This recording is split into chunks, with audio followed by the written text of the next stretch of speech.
看世界嘅 F1 仔，今日呢，我哋就要同大家介紹2026賽季嘅 F1 車手。咁我哋事不宜遲，我哋即刻去睇下啦。第一隊車隊呢，就係我最中意嘅 McLaren 啦。咁呢，而佢哋當中嘅車手呢，就我嘅偶像 Lando Norris 同埋 Oscar Piastri。咁 Lando Norris 點解會俾人叫做牛奶仔呢？咁就係因為咧，佢咧喺網上面咧都成日講話佢自己好中意飲牛奶，咁所以咧就俾嗰啲國外嘅網友改咗名做牛奶仔啦。咁去到第二隊車隊咧就係 Benz 啦。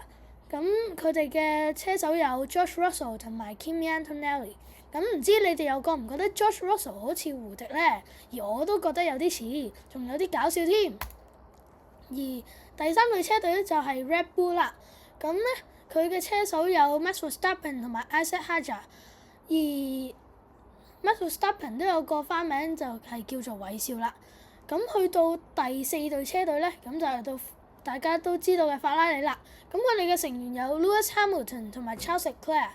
咁點解 Charles Leclerc 會俾人叫做四爺咧？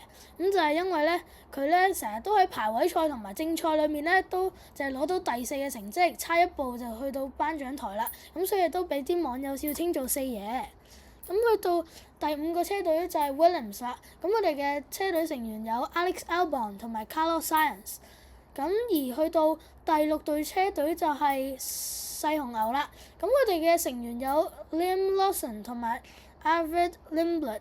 咁呢個 Lindblad 咧都係喺26年先啱啱加入去新規嗰度，先啱啱加入去 F1 賽車嗰度，咁所以咧佢嘅譯名咧都仲未有確切嘅譯名。咁去到第七隊車隊啦，就係 Aston Martin 啦。咁咧佢嘅成員有 Lance Stroll 啦，同埋 Fernando Alonso。咁 Lance Stroll 俾人叫做太子咧，係因為點解咧？咁就係因為咧，佢成日咧撞咗車之後咧，都會好無理同埋好暴躁咁樣，同埋佢阿爸買咗成個車隊，跟住之後仲等佢做咗去1號車手添。但係其實咧，我個人認為佢本身係冇呢個實力去做1號車手嘅。咁而去到第8個車隊咧，就係 Haas 嘅車隊啦。咁佢哋嘅成員有 Oliver Biermann 同埋 Esteban Ocon。咁唔知你哋又覺唔覺得Biermann 咧好靚仔咧？咁而我就覺得啦。跟住之後就去到第9個車隊，就係啱啱由 Stick Sauber 去轉做 Audi 嘅車隊。咁佢哋嘅成員咧就有 Nico Hülkenberg 同埋 Gabriel Bortoleto。咁而 Nico Hülkenberg 咧都係喺 F1 賽場入面都揸咗好多年車㗎啦。咁所以咧大家都會叫佢做後爺。咁去到下面嗰隊就係 Alpine 嘅車隊。咁佢哋嘅成員有 Pierre Gasly 同埋 Franco Colapinto。咁去到下一個車隊啦，咁就係今年新加入嚟嘅 Cadillac 車隊啦。咁我哋嘅成員有 Valtteri Bottas 同埋 Sergio Perez。咁點解佢哋會叫做最強 Wingman 咧？咁就係因為咧，佢哋兩個咧分別咧都喺唔同嘅車隊咧去做過一啲好勁嘅2號車手。